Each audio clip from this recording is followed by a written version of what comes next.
What is up YouTube, and welcome back to the 8th video in how to get brutally strong. In this one I'm going to walk you through volume, frequency, intensity and exertion, and why these are extremely important to know about because they influence how you're going to set up your training, especially when you're periodizing, going from more like hypertrophy focused training and moving into strength training, where you want to go from volume to intensity.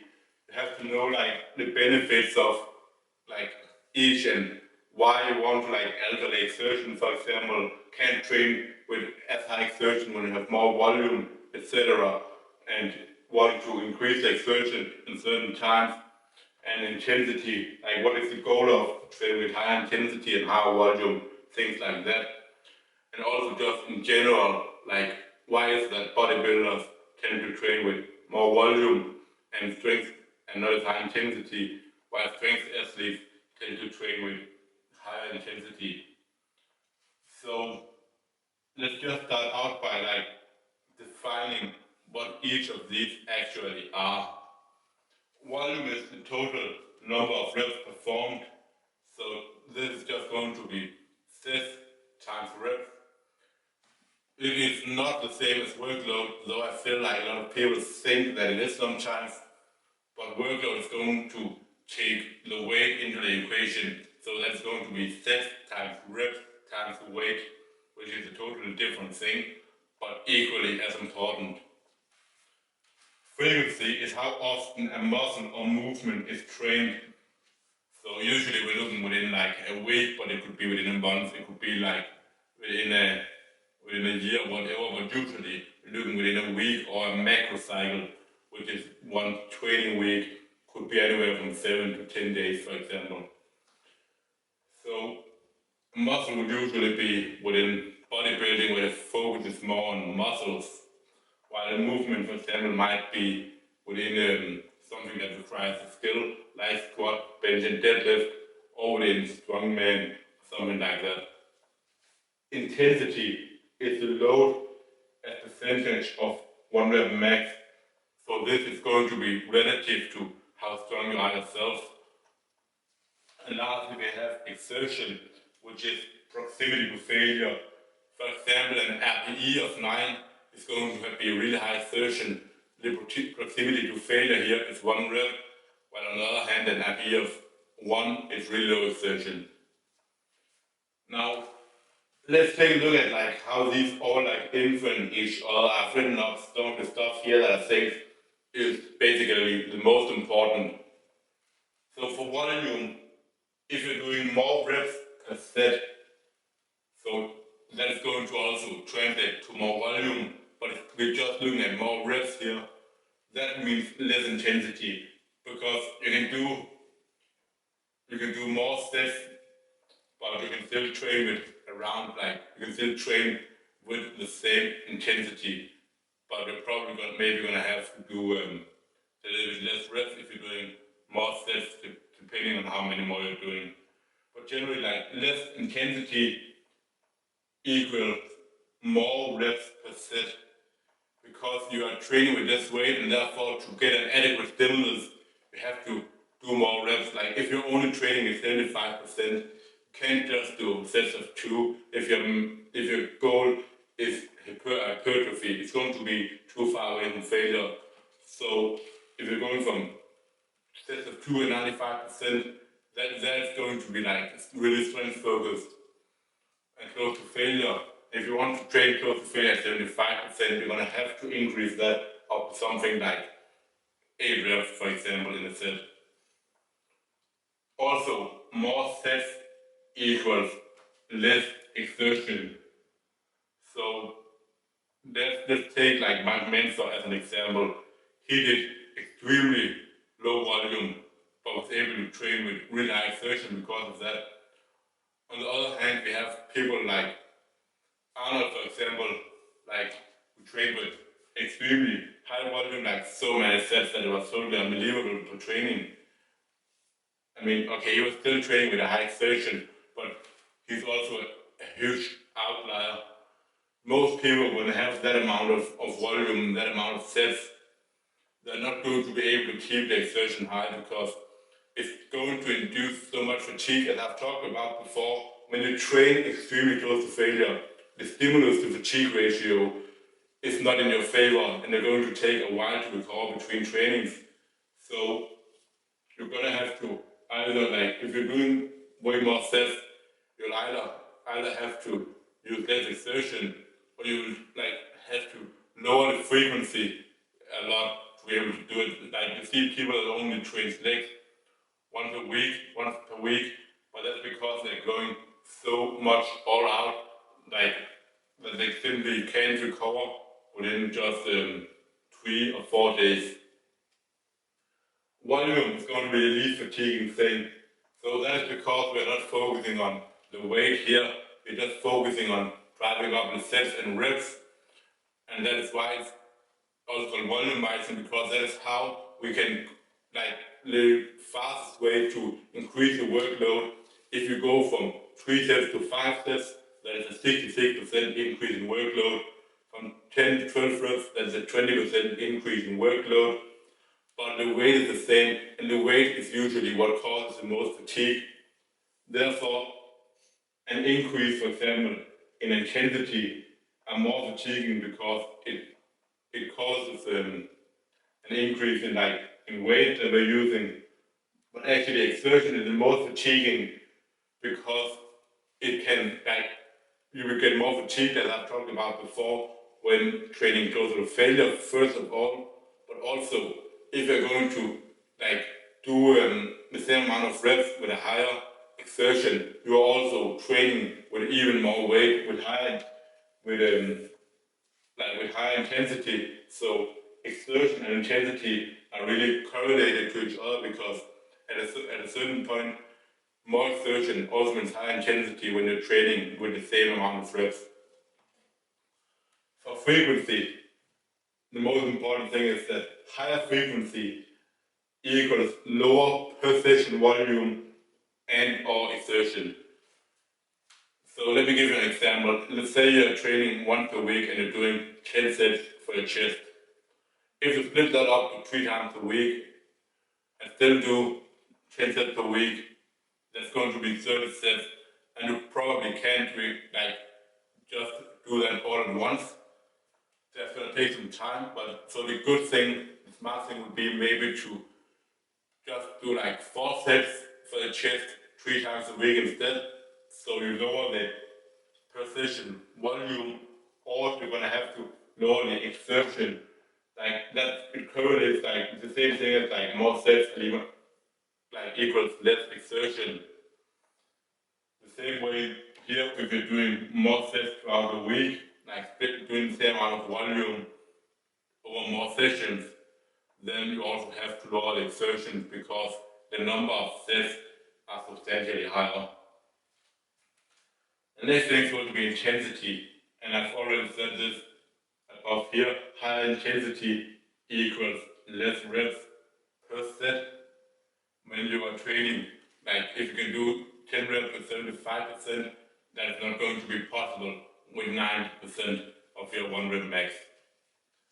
Higher intensity also equals less frequency and or exertion, especially above 9% of 1 rep max. And that is because when we train with higher intensities, where we can't perform, let's say, above 5 reps, so 90% plus especially, we are focusing more on our central nervous system fatigue and training our neural, our nervous system instead, and our ability to send signals out to our muscles. And that takes a whole lot longer to recover from. So you can't do that with as high frequency, and especially if the exertion is high at those high intensities, it is going to take a while to recover, because the CNS just takes longer to recover than muscles, for example. You can go harder with higher exertion in the higher rep ranges for hypertrophy, but when we're training more weight, high intensities, it is going to be harder to do so at a frequent rate. So if you want to keep the frequency like high still, we're gonna have to train a little bit of stuff in the tank, like doing singles at like RB7 for example, instead of going all out. That way you can still practice it a lot more. Last thing is going to be exertion. The most important thing here is that higher exertion equals less sets and frequency. Because if you have high exertion, you can't do as many sets as I've already talked about, with Mark Menzer being the most notable example of the way he trained with the high intensity training. And also, when you have high exertion, the frequency likely has to drop, as I also mentioned up here. Higher frequency might mean less exertion and the other way around. And obviously, as I've already said, exertion is going to be what is most fatiguing. If every one of you watching could quickly do me a favor, that would mean the world to me. For me to be able to continue putting out videos like this and improve the quality and time put into future videos, that requires your help. So if you can either leave a like or a comment on a video, subscribe to the channel, or share my work with a friend, that would be hugely appreciated. For now, back to the video. When we are progressing our training and working towards something like a 1 rep max, what we usually want is to start high in volume and low in intensity, and then over time switch that around so the intensity becomes high and the volume disappears over time to let us peak for the competition with the least amount of fatigue that we can possibly have. So the training when we are far away is going to be more hypertrophy focused because we have extra volume. So more volume is going to give more hypertrophy when we're doing a higher total amount of reps. It's often associated with a higher total workload, which has more potential for muscle growth when we're also training within a few reps away from failure. For hypertrophy and strength, like bodybuilding athletes in general, you'll see that there's a lower frequency, and for lower frequency we are talking about like specific things that we are wanting to be good at, and it's because there's like more general volume instead, as I've written down here, and that general volume is going to let us focus more on like weaknesses in terms of muscle mass. Instead of squatting 3 times a week, we might only squat once or twice a week, so that we can focus more on isolation with things like leg extension and building up more muscle mass that will assist us more when we come over here and want to be able to utilize that increased muscle mass to lift more weight, because we're going to have the time here to increase the skill component and get better at that, while over here we want to build more muscle and keep that muscle while we are over here, not add anymore. Here we are just focused on solely realizing our potential. This is going to be less specific, as I already mentioned, because we are not training the specific thing we want to be really good at as often, but just focusing on weaknesses instead, and also on building up our work capacity. Like, this is only volume and intensity, like the frequency and the exertion can be played around with. Like, you can have high frequency over here as well, like in terms of like the general training that you're doing, but it will just mean that your exertion are going to have to be lower, especially if your volume becomes even higher. Like if you can definitely train with lower exertion over here as well and still build more muscle. Your volume will just have to be even higher. You might have to do something like volumization over time and increase the volume drastically from block to block, or from just like within each mesocycle, like 3 or 4 weeks block. Over here in general, because we are building muscle, we are looking for more exertion from each set, especially because it is stable exercises that are being performed. So there's no need for like as much coordination and like signaling what the body should do, and especially for isolation movements, you can really like hammer yourself without too much fatigue. So as I already mentioned, it's more bodybuilding focused here because we have all the isolation and all the stable movements, things like that. Now when we get over and train more strength specific, like we want more specific training, we want to train and lift more because that is a skill component. For that reason, we're going to have a higher frequency because it can allow us to split out our training more and get in practice more often. It doesn't mean every training is going to be hard. There's going to be lower exertion on average because we're going to have more technique trainings. When you're squatting 3 times a week, you can't go hard all the time. Sometimes it just have to be easy work. We're doing like a heavy light medium program, for example, where one day is heavy, then you have a light day a couple days later, where you're just training with like 80% of what you just did, which is really like recovering still, but you're allowing yourself still to practice the movement and not forgetting what you should be doing. And then you have like a little bit of a heavier day to prepare your body, and then you have a heavy day again where you're fully recovered. When all your fatigue is gone, it's when you're going to really go at it again. Also, it's more neural focused because when you're training those few reps, you don't really train your like contractile tissue much. You're training your ability to send signals down to your muscles where they have to activate motor units rapidly and as many of them as possible and as synchronized as possible. That is how you get stronger without having bigger muscles. Is when all of that becomes more efficient. Your ability to turn your motor on becomes more efficient. You can look at it like this over here as building a bigger motor that will allow you to go faster when you become more efficient at turning it on or getting the most like out of it. And lastly, you're gonna have more specific volume over here. The total volume might be lower or the same because you're not doing so much fluff and isolation, and the things that you're doing like might be like things that are like isolation or the variation you're doing accessories are probably going to be like specific to the lift.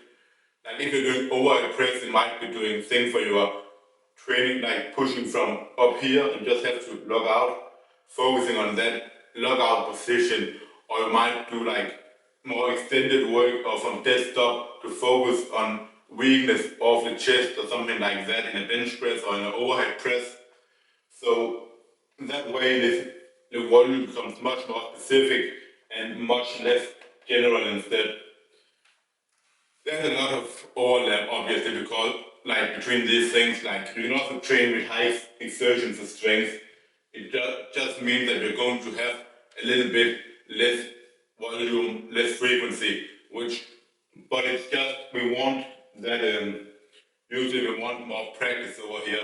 Like for example, the deadlift is very little, that requires very little skill, so you can definitely train that with high exertion, but you just have to train it even less than you would otherwise do. There are a lot of people that only train like squat not really often and go like all out and do like 20 rep max and stuff like that. Train really hard to fail, like close to failure, and only squat once a week and see good results from that. A lot of people in my experience though, often squat 2 or 3 times a week, like, and when they start to have like high exertion, it becomes too much for them. Like if you're going to have high exertion and train for strength, you're gonna have to lower the like the volume and frequency drastically.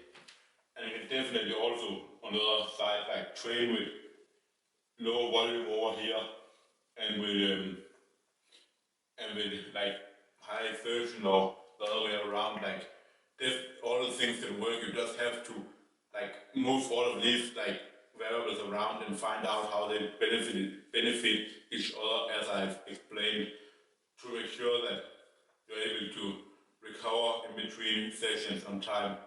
Like basically everything just comes down to like how much stimulus can you get without inducing too much fatigue, and be able to get the most stimulus over time so that you can progress the most you possibly can while being able to recover. So that is all for the 8th video in the How to Get Brutally Strong series. I hope that you enjoyed it, and as always, remember to leave a like and leave a comment on the video, share it with a friend, and subscribe to the channel. I'm out.